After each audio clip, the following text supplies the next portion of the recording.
Hello friends, welcome back to our channel health plus wealth, जहां पर doctor Dhvani Jain और CA Mausam Kothari हर वीक ऐसी वीडियोस लेकर आते हैं जहां पर वो आपकी हेल्थ का और वेल्थ का अच्छे से ध्यान रख सके। तो आइए शुरू करते हैं। आज का टॉपिक है पावर ऑफ कंपाउंडिंग। ये एक ऐसा टूल है जिसे हर इन्वेस्टर अपने इन्वेस्टमेंट्स के लिए जरूर यूज करता है। ये टॉपिक को सिंप्लीफाई करने के लिए हमने पूरे वीडियो को 5 सेक्शंस में डिवाइड कर दिया है।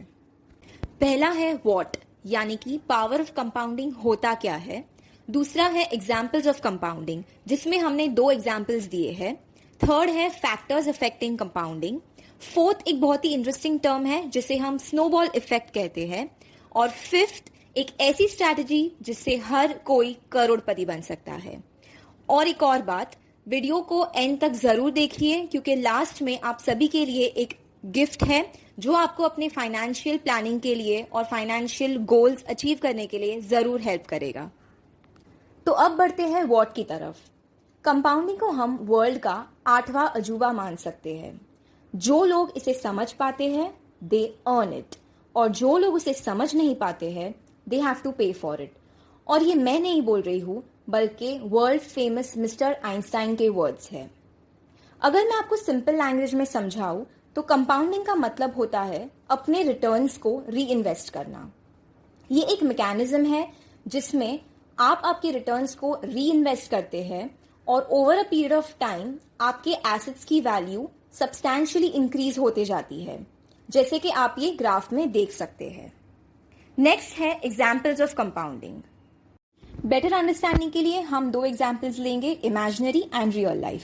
इमेजिन कीजिए आपको एक जॉब लगती है और सैलरी डिसाइड करते वक्त एचआर आपको 2 ऑप्शंस देती है। Option A 1 lakh rupees per month and option B 1 पैसे per month on a condition that आपकी सैलरी हर महीने डबल होती जाएगी। तो आप कौन सा ऑप्शन सिलेक्ट करेंगे? ज्यादातर लोग ऑप्शन ए ही सिलेक्ट करेंगे, लेकिन हम जानते हैं कि 3 साल बाद ऑप्शन ए और बी में से किससे हम ज्यादा पैसा कमा सकते हैं। ऑप्शन ए यानी 1 लाख रुपीज इंटू 36 मंथ्स, जो होता है 36 लाख रुपीज।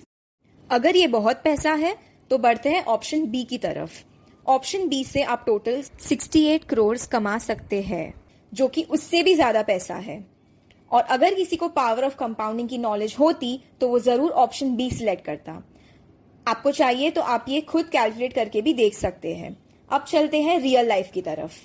अगर 1980 में किसी ने 10,000 इन्वेस्ट करके विप्रो के 100 शेयर्स लिए होते तो वही 100 शेयर्स आज 2019 में 2 करोड़ 56 लाख शेयर्स होते। और अगर विप्रो के आज की वैल्यू उससे मल्टीप्लाई की जाए तो टोटल वैल्यू 1000 करोड़ से भी ऊपर होती, जिसमें हम कंपनी जो डिविडेंड पे करते हैं वो एक्सक्लूड कर रहे हैं। तो ये है पावर ऑफ कंपाउंडिंग। अब चलते हैं फैक्टर्स ऑफ कंपाउंडिंग की तरफ। 2 ऐसे फैक्टर्स हैं जिससे कंपाउंडिंग बहुत ज्यादा अफेक्ट हो सकती है। फर्स्ट है टाइम और सेकंड है रेट ऑफ रिटर्न। पहले बढ़ते हैं टाइम की तरफ।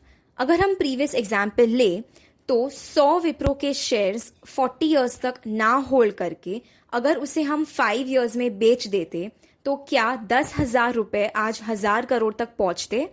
नहीं, ये 10,000 रुपए 1000 करोड़ तभी बन पाए हैं जब इन्वेस्टर ने अपना टाइम देकर इन्वेस्टमेंट्स को ग्रो होते हुए देखा है। इसे बेहतर समझने के लिए हम एक एग्जाम्पल लेते हैं। सपोज 2 इन्वेस्टर्स 1 लाख रुपए इन्वेस्ट कर रहे हैं एट 15% रेट ऑफ रिटर्न, लेकिन इन्वेस्टर ए वो इन्वेस्टमेंट 20 साल के लिए करता है और इन्वेस्टर बी वही 25 साल के लिए करता है।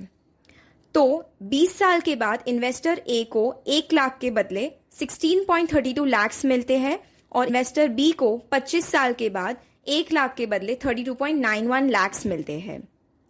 सिर्फ 5 साल एक्स्ट्रा इन्वेस्ट करके इन्वेस्टर बी को इन्वेस्टर ए से डबल पैसे वापस मिले हैं। तो ये है टाइम का इंपॉर्टेंस। अब देखते हैं रेट ऑफ रिटर्न। क्या आप जानते हैं प्रीवियस एग्जाम्पल में विप्रो इन्वेस्टमेंट का रेट ऑफ रिटर्न कितना था? It was 49.5% CAGR। अगर आपको ये एबनॉर्मल लगता है तो मैं आपको बता दूं, बहुत से बैंक अपने क्रेडिट कार्ड पे इतना ही इंटरेस्ट चार्ज करते हैं। इसीलिए अगर आप अनवांटेड चीज़ें ईएमआई पर ना खरीद कर वही अमाउंट मार्केट में इन्वेस्ट करें तो आप कहाँ से कहाँ पहुँच सकते हैं। इसे बेहतर समझने के लिए एक एग्जाम्पल लेते हैं। सपोज इन्वेस्टर ए और इन्वेस्टर बी दोनों सेम अमाउंट यानी कि 1 लाख रुपीस इन्वेस्ट करते हैं फॉर सेम टाइम यानी कि 25 ईयर्स। लेकिन इन्वेस्टर ए एफडी में इन्वेस्ट करता है और इन्वेस्टर बी म्यूचुअल फंड्स में करता है। एफडी का रेट ऑफ रिटर्न है 6%, म्यूचुअल फंड्स का रेट ऑफ रिटर्न है 11 to 12%। तो 25 साल बाद इन्वेस्टर ए 4.29 लाख बनाता है और इन्वेस्टर बी 13.58 लाख बनाता है। तो आप जान गए होंगे कि सेम टाइम के लिए इन्वेस्ट करने के बाद भी रेट ऑफ रिटर्न डिफरेंट होने के कारण क्या इम्पैक्ट हो सकता है। इसीलिए time and rate of return दोनों ही बहुत इंपॉर्टेंट है। आगे बढ़ने से पहले एक छोटी सी रिक्वेस्ट है, अगर आपको वीडियो अब तक अच्छी लग रही है तो ज़रूर मेरे चैनल को सब्सक्राइब कीजिए और बेल नोटिफिकेशन प्रेस कीजिए।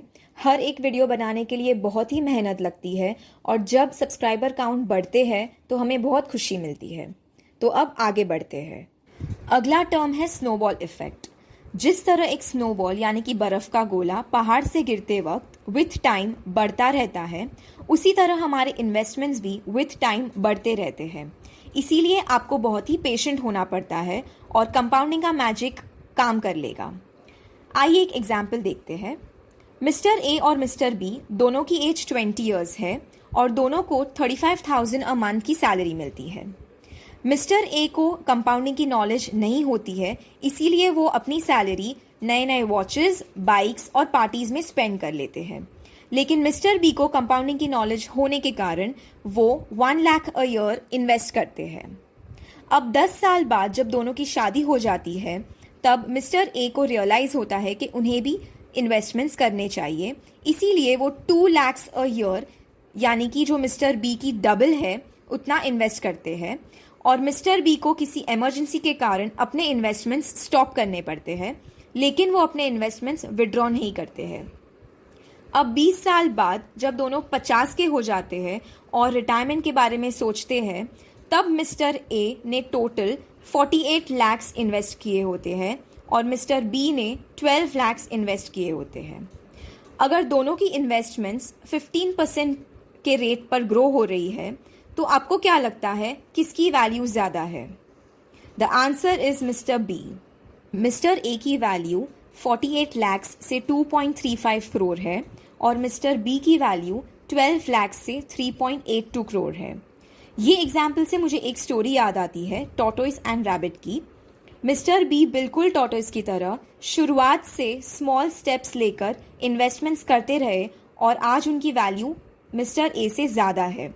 और दूसरी साइड मिस्टर ए रैबिट की तरह लेट स्टार्ट करके डबल स्पीड पे इन्वेस्टमेंट्स करते रहे, लेकिन उनकी वैल्यू मिस्टर बी से कम है। तो ये था स्नोबॉल इफेक्ट। अब हम बढ़ते हैं लास्ट टॉपिक पर, जिसमें मैं आपको ऐसी स्ट्रैटेजी बताने वाली हूँ जिससे हर कोई करोड़पति बन सकता है। इस स्ट्रैटेजी का एक सिंपल फॉर्मूला है, start early and increase investment steadily. ये स्ट्रैटेजी को हमने एज वाइज 3 ग्रुप्स में डिवाइड किया है।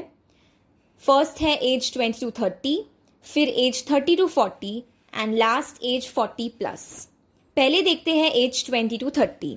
अगर आप इस कैटेगरी में हैं तो आपको हर महीने 1,000 रुपए SIP में इन्वेस्ट करने हैं till the age of 60 years. और जब आप 60 ईयर्स के हो जाएंगे तो आपको टोटल 4.2 लाख इन्वेस्ट करने के बाद 1.1 करोड़ रिटर्न मिलेंगे। एज 30 to 40, अगर आप इस कैटेगरी में हैं तो आपको हर महीने 5,000 रुपीज SIP में इन्वेस्ट करने हैं till the age of 60 years. और जब आप 60 ईयर्स के हो जाएंगे तब आपको टोटल 15 लाख इन्वेस्ट करने के बाद 1.4 करोड़ रुपीज वापस मिलेंगे। लास्ट है एज 40+। अगर आप इस एज ग्रुप में हैं तो आपको हर महीने 10,000 रुपए SIP में इन्वेस्ट करने हैं till the age of 60 years. और जब आप 60 ईयर्स के हो जाएंगे तब आपको टोटल 24 लाख इन्वेस्ट करने के बाद 1.3 करोड़ रिटर्न मिलेंगे। तो आप देख सकते हैं कि आप जितना जल्दी इन्वेस्ट करना शुरू करेंगे आपको कम पैसे इन्वेस्ट करने पड़ेंगे और आपको रिटर्न भी ज़्यादा मिल सकता है। इसीलिए start early, be patient and let the compounding magic work. तो अब बढ़ते हैं हम गिफ्ट की तरफ, जैसे कि मैंने आपको पहले प्रॉमिस किया था।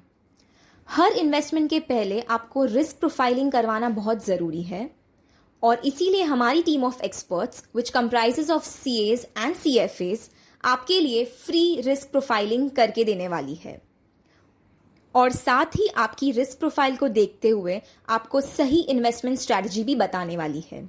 इसके लिए आपको सिर्फ मेरे चैनल को सब्सक्राइब करना है, बेल आइकन को प्रेस करना है और कमेंट बॉक्स में आपकी ईमेल एड्रेस कमेंट करनी है and we shall get back to you soon. Thank you for watching.